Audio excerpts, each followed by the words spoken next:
ഇന്ന് ഞാനിവിടെ ഉണ്ടാക്കുന്നത് ചോള ഉപ്പുമാവാണേ. ചോളപ്പൊടി കൊണ്ടുള്ള ഉപ്പുമാവാണേ.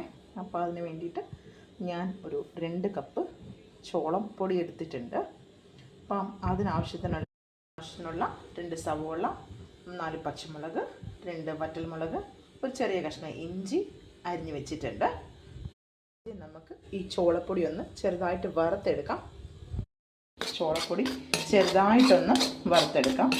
ഒരുപാട് കരിയരുത്, ചെറുതായിട്ടൊന്ന് വറുത്തെടുക്കാം.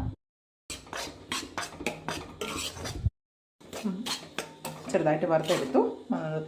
നമുക്ക് മാറ്റി വയ്ക്കാം. ഇതെടുത്ത് ഇതിൽ ഞാൻ 1 സ്പൂൺ നെയ്യും ബാക്കി ഓയിലുമാണ് ഒഴിച്ചു കൊടുത്തേക്കുന്നത്.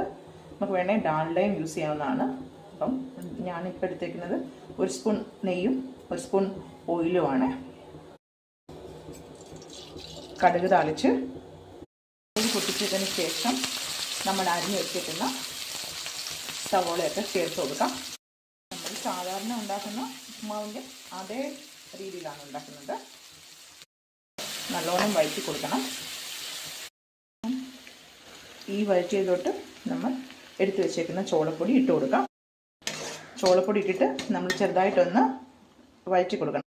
ആവശ്യത്തിനുള്ള ഉപ്പ് ചേർത്ത് കൊടുക്കാം.